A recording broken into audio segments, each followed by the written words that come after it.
안녕하십니까. 2025년 10월 고1 학력평가 해설하겠습니다. 이번에는 39번부터 42번 현대소설 지문 해설하겠습니다. 황순원의 신들의 주사입니다. 이번 강의에서는 42번 문제 학습활동에 나와 있는 내용을 먼저 읽고 본문을 해석하도록 하겠습니다. 자, 보시면요. 이 부분인데 다음은 산업화에 따른 농촌사회의 변화에 관한 글이다. 이를 바탕으로 작품에서 확인할 수 있는 시대의 모습입니다. 1970년대, 이 소설은 1970년대를 배경으로 합니다. 산업화를 통한 경제성장 이면에는 구조적 붕괴가 있었다. 이 소설은 이런 문제의식을 바탕으로 합니다. 우선 농촌 내부에서는 고리 대금으로 자본을 축적한 소자본가들에 의해 공동체의 균열, 즉 예전에는 함께 잘 살았는데 이런 사람들이 등장함으로써 그런 어떤 유대가 깨졌다. 이 정도로 읽을 수 있겠습니다. 이들은 이자를 감당하지 못하는 영세 농민의 경제적 우위를 점하였고, 자, 공동체로서 유대감보다 이익을 우선하는 태도를 보임에 따라 구성원의 신뢰관계는 와해되었다.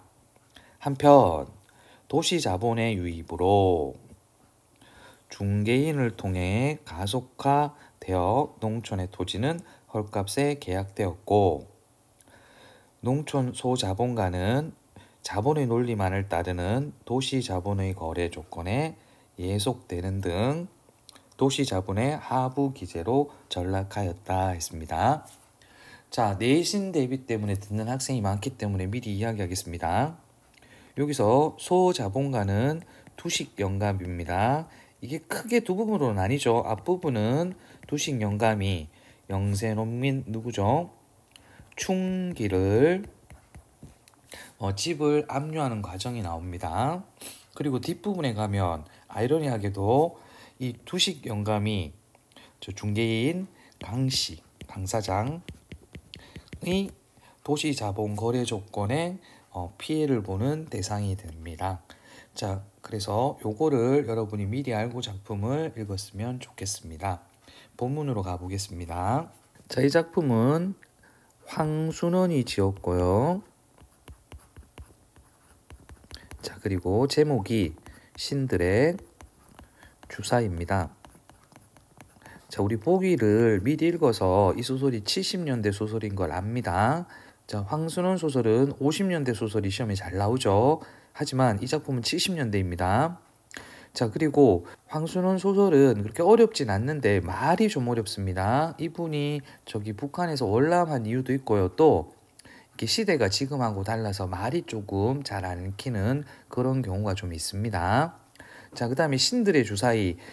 이거 같은 경우는 여러분, 자, 보시면 제목이 신이 나오면 항상 여러분 인간이 떠올려야 됩니다. 주사위가 뭡니까? 어떤 결정하는 거죠. 그렇죠? 그래서 신들이 결정한다. 그러면 인간은 뭐다? 결정을 못한다. 인간은 무기력하다. 뭐 이런 의미 정도로 읽을 수 있습니다. 여러분. 그리고 이 작품에도 통하죠.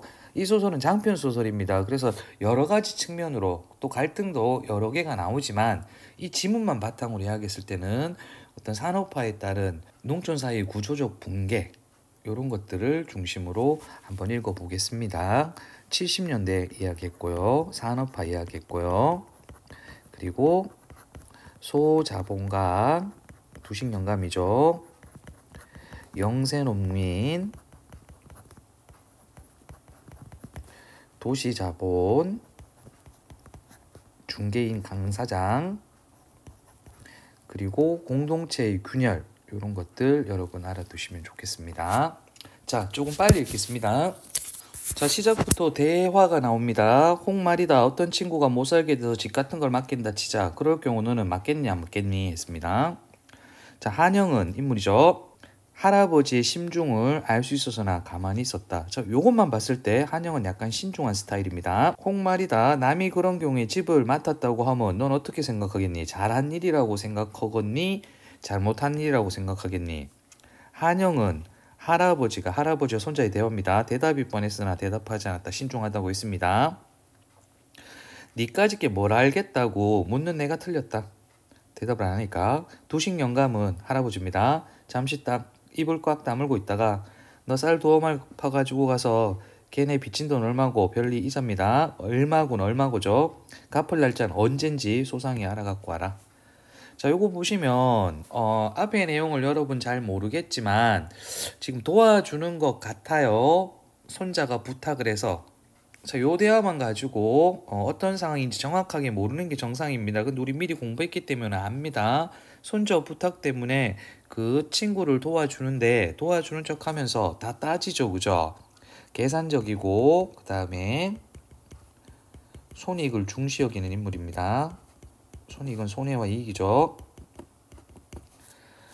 자, 그 다음 볼게요. 암만 생각해도 그 집을 다른 사람한테 넘기게 하느니보다 내가 맞는 편이 나을 것 같다. 따옴표 없습니다. 내가 뭐 집이 탐나서 차지하려는가 걔 사정 봐서 맞는 거니 누가 뭐라고. 그리고 그 구렁이 같은 김 주사가 아무리 담보물을 자기 걸로 만들지 않는다지만 이번엔 이물을 많이 붙을 것 같으니까 빚을 갚지 못하면 못 견디는 척 자기 차지로 할 게 뻔해. 그럴 바에 내가 맞는 게 도리지. 도리고 말고. 아마 지하의 재담 영감도 잘한 처사라고 할 거라 했습니다. 자, 다운표 없었다고 그랬습니다. 이거는 저기 자기의 어떤 심리입니다. 그쵸? 자, 그 다음에 요런 거 어떤 서술 방식 잘 넣어줘. 그쵸? 특정 인물의 다 쓸게요. 특정 인물의 시선에서 서술하고 있다 했습니다. 그래서 심리를 직접 제시했고요. 자, 내용을 살펴보시면요. 이게 뭡니까? 자, 집을 담보로 잡는데 자, 이유를 스스로 이야기하고 있죠. 그쵸? 자기 합리화입니다. 그쵸? 우리 하는 말로 정신승리 하는 겁니다. 도와주는 척 하면서 따질 건 다 따지는 겁니다. 자, 독백이고 자기 심리를 드러냈습니다. 특정 인물의 시선에서 서술하고 있습니다. 두식 영감은 돋보기를 끼고 신문을 접어들었다. 그리고 한영이 돌아올 때까지 줄곧 신문에서 눈을 떼지 않았다. 자, 춘길한테서 한영이가 60만 원이고 오픈올이 반제 날짜는 갚는 날짜는 이달 19일이라는 보고를 받는다. 쓸개 빠진 놈 같으니라고 누굽니까? 춘길이겠죠. 많이도 냈었군. 많이도 냈었다는 거는 빚이 크다는 거고 별리가 이자가 고보울이라고 거 봐봐요. 장립변 찜쪄먹게 비싸군 했습니다. 요거는 간용적 표현입니다. 뭐 아무것도 아니게 했습니다. 그렇죠? 그럼 장립변은 뭔지는 우리 잘 모르겠지만 비싼 이자 되겠죠. 그렇죠? 이때 당시에 어떤 장립변이 있었나 봅니다. 근데 그만큼 비싼 이런 뜻입니다. 비싸군. 그런 별일을 물고 뭘 어떻게 감당해 나간다는 거야. 하긴 비싸고 어쩌고 할 거 없이 별일처럼 무서운 건 세상에 없지. 비가 오나 눈이 늘어나게 마련인걸 명심해라. 넌 그런 일이 없겠지만 별리 무섭다는 걸 꼭 마음에 새겨둬야 해. 알겠냐? 이달 열아흐렛 날이라고 했습니다. 여기 너는 손자겠죠? 한영이겠죠? 너 어디 갔죠? 여기. 자, 그 다음에 2달 기한으로 빌렸답니다. 제대로 이자를 물 가망이 보였다면 기한을 연기받았을지 모르지만요. 한영의 이야기입니다. 오늘이 며칠? 16입니다. 사흘 남았군. 사흘씩이나 물 필요 없지. 갚아. 대신 갚아주는 거죠. 대신에 집을 담보로 하는 겁니다. 김 주사가 제 날째 가서야 받겠다군 않을 테지. 일요일입니다. 은행에서 돈을 찾을 수 없군. 내일 갚는 걸로 치고 셈을 해봐. 별리가 얼마나 나가는지 이자만 계산하면 됩니까? 별리 말고 또 뭐가 있단 말이야. 즉 한영은 할아버지를 바라보고 마른 침을 삼킨다. 뭐 할 말 있단 이야기입니다. 이런 것도 관용적인 표현이죠. 저 어쨌단 말이야. 춘길한테도 얼마 떨어져야 하지 않. 춘길은 지금 돈 빌린 사람입니다. 얼마 떨어져야 한다. 이거 누가 한 말입니까? 한영이 한 말입니다. 여러분 잘 보세요. 춘길한테 얼마 떨어져야 한다니 돈 한 푼 없이 당장 어떻게 살아갑니까? 집도 없이 이렇게 하겠죠. 한영은 할아버지랑 달라요. 인간적인 모습입니다. 이 사람을 공동체의 붕괴, 도시 자본 이런 거하고 연결 지으면 안 됩니다. 그래서 집을 담보로 하는데 춘길이한테 얼마 줍시다. 걔도 살아야 되잖아요. 이렇게 이야기한 겁니다.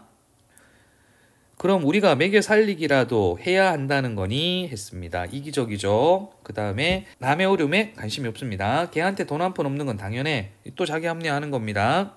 그래가지고 돈이 붙어 있겠니? 재물은 영물이야. 사람 보고 붙어 있기도 하고 달아나 버리기도 하는 거야 했습니다. 걔한테 돈 줄 필요 없다는 이야기입니다. 알겠죠? 자, 앞으로 움막이라도 우리고 자판 장사라도 하려면 미천이 있어야겠죠. 이것도 한영의 한 말이죠. 돈을 좀 줍시다. 어디 허름한 집에서라도 살아야 되고 그 다음에 다시 일어날 미천이라도 좀 못해줘야 되잖아요. 이 말입니다. 아니야, 자판 장사고 뭐고 이젠 이 고향에서 못 살아. 무슨 낯짝 들고 여기서 산단 말이야. 어쨌든 얼마만큼 돈을 발해서 할아버지를 찾아뵌 게 아니겠습니까?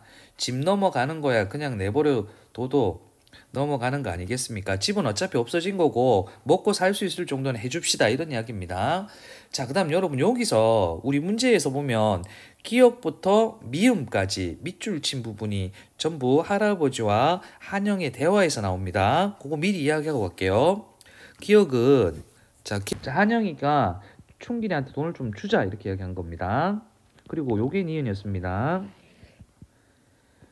돈 한 푼 없이 당장 어떻게 살아갑니까? 춘길이 돈 없어서 못 살아가요 했습니다. 자, 디귿은 자 요거예요. 그래가지고 돈이 붙어 있겠니? 재물은 영물이야. 사람 보고 붙어 있기도 하고 달아나기도 하는 법이지 했습니다. 요거는 할아버지가 한 말이고 걔가 돈 없는 건 당연해 요 이야기입니다. 자, 그 다음에 리을은 요 부분이었습니다. 움막이라도 우리고 자판 미천이 있어야겠다던데요 했다. 그죠? 요거는 지금 춘길이 말을 가지고 와서 돈 좀 줍시다 할아버지를 설득하고 있죠. 그 설득하기 위해서 그 근거를 춘길이가 아주 절박한 상황이다 이렇게 이야기하고 있습니다. 자, 그리고 또 요거 보세요. 집 넘어가는 거야 그냥 내버려 둬도 넘어가는 거 아니겠습니까? 요게 미음이었죠. 요거는 뭐 집은 어쩔 수 없지만 자 먹고 살긴 해줘야죠 요겁니다. 기억, 니은, 디귿, 리을, 미음 정확하게 그 말의 의미를 아시고 요 말들의 관계에 대해서 묻는 문제가 한 문제가 있었습니다. 그래서 그 문제 풀 때 요거 잘 활용합시다. 자, 그 다음으로 갈게요. 이론 봐라. 제법 의견 같은 걸 다 말하네. 자, 이것도 마찬가지로 할아버지의 생각, 두식 영감의 생각입니다. 두식 영감은 좀 늘어진 왼쪽 눈꺼풀을 더 내리덮으며 잠시 궁리에 빠진다 했습니다. 그쵸? 자, 요거는 비언어적인 표현입니다. 그쵸? 비언어적인 표현을 통해서 심리를 드러내고 있습니다. 행동을 통해서 드러낸다는 이야기입니다. 대체 그 집 얼마나 나간다고 보냐? 할아버지는 자신이 알고도 남을 거라고 생각하는 한영은 자, 글쎄요. 140~150만 원은 받지 않겠습니까? 이렇게 하겠습니다. 뭐라고? 정신 나간 소리 작작해. 해프게 생각해서 탈이야 너는. 잘 받는데야 100만 원이야 했습니다. 집 가격에 대해서 차이가 있습니다. 지금 담보로 잡았는데 자, 한영이는 크게 보고 그 가치를 크게 보고 할아버지는 적게 보고 있습니다. 한영이는 자, 그 담보로 잡았으니까 우리 돈 좀 줘요 이렇게 이야기하는 거고 할아버지는 그 집값 얼마 안 돼 임마 이렇게 이야기하는 겁니다. 두식 영감이 꾹 다물고 있다가 암튼 걔 할애비를 생각해서 내 할 테니 여러 소리 말고 변리가 얼마인지 세미나 해와 했습니다. 돈을 대신 갚아주고 집을 담보로 잡는 상황이었습니다. 자, 총력보험부터 살펴보겠습니다. 한영이 죽고 아이고 착한 한영이가 죽었습니다. 동생 한수마저 교통사고로 혼수 상태에 빠지자 두식 영감은 노망해버린다. 아이고 집이 안 좋아졌습니다. 한수의 병원비를 충당하고자 한영의 아버지는 복룡이를 통해 팔기로 결정한다. 두식 영감의 토지를 팔기로 결정한다. 강 사장은 복룡의 이야기를 들어가며 자, 복룡이가 강 사장을 만나러 간 겁니다. 미리 이야기가 좀 부정적인 인물이죠. 부산이 속으로 주판안을 튕기고 있다. 관용적인 표현입니다. 계산하고 있다는 겁니다. 자, 복룡이 이처럼 유난을 떠벌리는 걸 보니 저쪽에서 이만저만 다급한 게 아닌 것은 분명해. 조금만 더 버티면 싼값을 후려칠 수 있을 것 같은 해답이 쉽게 나왔다. 부정적인 인물이죠. 자, 남의 어떤 절박한 사정, 남이 힘든 일에는 큰 관심이 없습니다. 시계포를 판다지만 하루 이틀에 작자가 나설 것도 아니고 그러나 그러다가 삐끗하는 날에는 뭐 계약이 안 되는 날에는 나만 또 해먹는 거다. 어디까지나 송혜자는 일인데 그럼 이 사람은 중개인인가 봅니다. 맞죠? 내가 강사장이죠. 속 태울 필요가 뭔가. 그동안 중간 보고만 대충 했을 뿐 자세한 보고서 작성을 미뤄온 것도 문제의 이 땅 때문이 아니던가. 강사장은 믿져야 본전이다 싶으면서 자 보세요. 자 앞에서 두식 영감의 시선으로 혹은 두식 영감의 입장으로 서술하고 있다 이런 말이 나오면 맞다고 그랬는데 여기서는 강사장의 시선으로 강사장의 입장에서 강사장의 심리를 그리고 있다 이렇게 이야기하면 맞는 말입니다. 이 작품의 특징입니다. 대화와 독백으로 이루어지는데 특정 인물의 입장에서 그 심리를 서술하고 있다. 맞는 말입니다. 꼭 기억합시다. 자, 먼저 매긴 값으론 안 되겠어요. 그럼 앞에 이야기가 오고 갔습니다. 그쵸? 옛날에 주기로 한 값은 안 돼요. 아무래도 말이 새 나가게 될 거고 그렇게 되면 너도 나도 떼들을 쓸 건데 무슨 수로 막아요? 그러니 놈보다는 1,000원 아래 값으로 떼내 보시지요 했습니다. 복룡이한테 이야기한 겁니다. 1,000원 정확한 금액은 선생님 잘 모르겠지만 한 1,000만 원 깎자 이렇게 이야기한 걸로 합시다. 자, 그럼 봐봐요. 이것도 똑같은 이야기야. 남의 절박한 사정을 이용해서 자기 이익을 찾습니다. 그죠? 그리고 이거 오해하는 학생들이 있는데 말이 새 나가면 경쟁자가 많아서 가격이 올라가는 거 아닌가요? 그 말이 아니라 자, 두식 영감 가문이 힘들어졌다는 이야기가 돌면 돈 달라는 사람이 많아진다 이렇게 읽어야 되겠죠. 빚쟁이들이 독촉한다 이렇게 읽는 게 자연스럽습니다. 뭐라고요? 사정이 달라졌다고 이럴 수 있나? 저쪽에 달라는 가격 다 주고 사드릴 때는 언제인가? 이런 판국에 최고 매매에다 500원을 더 얹으라던 건호의 말은 아예 비춰볼 길조차 없다. 건호가 가서 자, 얼마 줄게 이런 500원 더 불러. 그러니까 500만 합시다. 그 잘 익히죠. 500만 원 더 불러. 이런 거는 입도 못 대겠다죠. 그건 너무 심합니다. 난감했다. 고수몰이 뒤통수를 북적북적 긁으며 음성상징어고 요거 역시 뭐다? 비언어적 표현을 통해서 심리를 드러내고 있습니다. 그럼 이렇게 합시다. 500원 기 떼도록 하죠. 500원에 합의 봅시다 했죠. 원래 가격에서 500원 뺍니다. 없는 집 팔아서 채워오더라도 내 한번 해볼 테니 계약금 줘보세요 했다. 그죠? 자, 내가 중간에서 책임질게 이렇게 하겠습니다. 강 사장은 몸을 기대고 고개를 뒤로 친 채 한참 생각에 잠기더니 행동 묘사. 자, 천천히 몸을 일으켰다. 줬어. 내가 양보하지. 자, 양보하는 건가요? 금고에서 돈을 받아가지고 권원의 집에 가는 복룡의 걸음은 아까보다 더디었다. 복룡이 역시 굉장히 난감한 상황이겠죠. 강사장이란 작자 변한 꼴 무섭네. 변했습니다. 세상이 이렇게 만들었습니다. 70년대 산업화가 도시 자본이 농촌에 유입되면서 이렇게 변했습니다. 최영감만 정 같았으면 어림도 없었을 텐데 역시 극성이네 뭐네 해도 최영감 그 집에 대들보였어. 자, 한영 아버지와 권호는 복룡의 말을 듣고 어안이 벙벙했다. 건너다 본다. 자, 한영 아버지는 눈을 밑으로 떨구고 잠잠히 있다가 그새 이쪽 사정을 알아놨군요. 권호가 한영 아버지에게 말했다. 자, 이미 이쪽의 약점을 잡혔으니 별 수 없겠습니다. 했습니다. 자, 봐요. 도시 자본에 경제적으로 종속되었습니다. 자, 그 다음에 제목이 신들의 주사입니다. 이 말은 자, 신이 결정하는 거지 인간은 아무것도 할 수 없네요. 자, 도시 자본에 경제적으로 종속되어서 무기력할 수밖에 없다. 요걸 드러내는 동시에 제목과도 한번 연결해 볼 필요가 있겠죠. 신들의 주사입니다. 신이 결정하는 거지 인간이 농민들이 소자본가가 할 수 있는 일이 아무것도 없다. 이렇게도 읽을 수 있겠습니다. 자, 생각대로 하게 한영 아버지는 문서와 인장을 내놓는다 했습니다. 결국 어쩔 수 없이 땅을 팔죠. 토지 문서와 인장은 부친이 방바닥에 널어놓고 있는 걸 집어온 것이다. 글쎄 그 등등했던 양반이 이걸 갖고 오는데도 멍청이 보고만 계시더라고요. 누구 이야기합니까? 두식 영감 이야기하죠. 침통하게 울렸다 했습니다. 자, 이 작품은요. 대화와 내적 독백으로 이루어져 있고 전지적 작가 시점이지만 전지적 작가 시점 가운데서 특정 인물의 입장에서 서술하는 부분이 있고 서술상의 특징을 물으면 이 부분이 출제될 가능성이 큽니다. 농촌 현실을 사실적으로 잘 그리고 있으며 당시 사회의 구조적 문제점을 드러낸 작품이다. 요렇게 하겠습니다. 요 부분만 가지고 이야기했을 때. 자, 다시 문제로 가겠습니다. 자, 요 부분입니다, 여러분. 다시 읽을 필요는 없을 것 같고 읽었습니다. 그렇죠? 그래서 두식 영감의 내적 독백을 이야기하고 자기가 집을 담보로 하는 거에 대해서 합리화하는 부분이었습니다. 특정 인물의 시선을 중심으로 인물의 심리를 드러내고 있다. 요거 요 소설의 특징입니다. 정답입니다. 2번 공간의 이동 나오지 않죠? 3번 중심 인물의 행동을 제시할 행동이 아니고 그 심리를 드러내는 겁니다. 긴박한 분위기도 아니에요.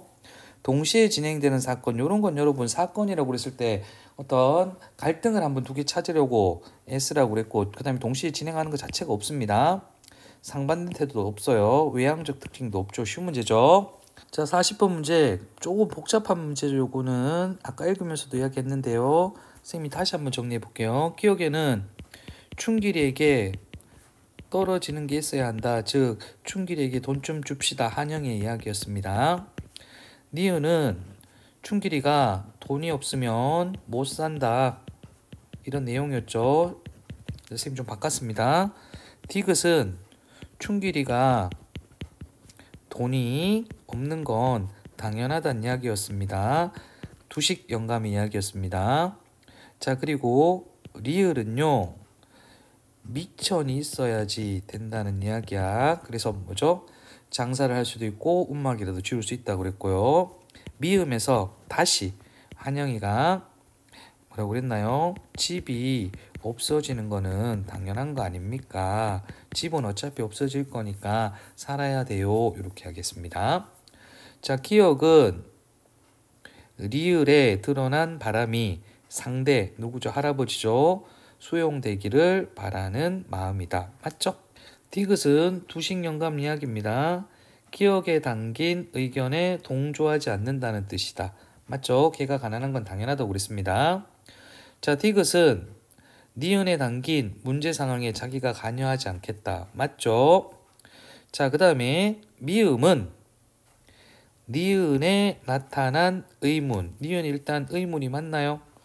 자, 니은 한번 볼게요. 니은은 돈 한 푼 없이 당장 어떻게 살아갑니까? 집도 없이. 자, 의문이라고 이야기할 수도 있겠습니다. 야, 돈 없으면 살기 어려울 건데 집도 없는데 어떻게 살지? 그렇다 칩시다. 자, 근데 여러분 봐봐요. 미음은 해결될 수 있어. 집이 없어지는 건 당연한데 해결되나요? 의문이라고 하더라도 아닙니다. 정답이죠. 그쵸? 요거는 오히려 여기 5번 보시면 미음은 리을에 드러난 입장에 덧붙여 상대 할아버지를 설득하기 위한 말이다. 리을은 미천이 없어서 장사를 못해요. 이렇게 이야기하는 거고 그 다음에 집은 어차피 없어질 거잖아요. 해서 연결이 되죠. 정답은 4번입니다. 자, 리을하고 미음은 설득하기 위한 근거다. 여러분 이 정도로 기억해 주시면 좋을 것 같습니다. A에 대해 이해한 내용으로 적절한 것을 한번 떠올리란 말입니다. 알겠죠? 자, 지금 계산을 따졌어요. 그쵸? 계산 어떻게 따졌니? 어떤 게 내한테 이익이 될 건지를 따졌습니다. 맞죠? 그죠? 자, 1번 보면 단기적인 손익보다 장기적인 투자 아니에요. 자신에게 돌아올 손익을 따져 어떻게 행동한 게 유리할지 이게 답인 것 같아요. 발생할 손익을 포기하고 위기를 자신에게 닥칠 위기는 없습니다. 자신뿐만 아니라 다른 사람, 회장의 손익은 따지지 않습니다. 불확실한 손익 상황에서 상대방에게 존중하지 않습니다. 정답 2번입니다. 자, 그 다음에 42번 문제 볼게요. 마지막 문제입니다. 자, 우리 이거 그 지문 읽기 전에 읽었습니다. 그 문제로 바로 갈게요. 두식 영감이 오보리의 장리편 찜쪄먹게 비싼 별일을 물지 못한 춘기를 언급했죠. 고리 대금 감당을 못해 어려움을 겪는 농민들이 있었습니다. 당시 시대 상황을 드러냅니다. 두식 영감이 별리가 얼마나 나가는지 관심을 보이며 돈 한 푼 없는 상황에 처한 것이 당연하다고 말했죠. 이익을 우선시했습니다. 그래서 저기 산업화로 인해서 농촌이 바뀌었습니다. 두식 영감은 소자본가 맞습니다. 3번 요거 낼만 하죠. 춘길이가 3번 낼만 합니다. 춘길이가 얼마만큼 돈을 발해서 두식 영감을 찾아뵌 게 아니냐고 한영이 말한 겁니다. 요거는 춘길이 입장을 이야기해 준 거죠. 신뢰관계가 무너진 농촌 구성원들의 모습이다. 아니에요. 이거는 오히려 아직까지 신뢰가 유지되는 상태입니다. 춘길이와 한영이는요. 자기 친구를 생각하는 겁니다. 한영이는 인간적인 모습을 보여줍니다. 그래서 농촌 공동체의 붕괴와는 관련 없는 인물, 오히려 반대되는 인물입니다. 3번이 정답입니다. 강 사장이 두식 영감네 사정을 들었죠? 싼값으로 후려칠 수 있을 것 같다고 생각한 곳에서 자본가의 논리에만 평가되는 상황이다. 오케이. 자, 그 다음 강 사장에게 약점을 잡혀 별 수 없이 두식 영감의 토지 문서와 인장을 내놓았죠. 도시 자본거래 조건의 메인 농촌 자본가의 모습. 농촌 자본가 누구였습니까? 두식 영감이 물론 지금 두식 영감이 노망해버려서 판단력이 없기는 하지만 두식 영감이 노망해버린 건 맞지만 어쨌든 경제적으로 몰락하는 거고 또 도시 자본의 하부 기제로 또 도시 자본 거래에 예속되고 또 하부 기제로 전락한 건 맞습니다. 그래서 요거 역시 맞습니다. 정답은 3번입니다. 선생님이 본문 읽으면서 짚어줬던 것들 꼼꼼하게 확인하셔야 됩니다. 그냥 문제만 푸시지 마시고요. 그래서 그거까지 확인해서 좋은 결과 있기를 바라겠습니다. 감사합니다.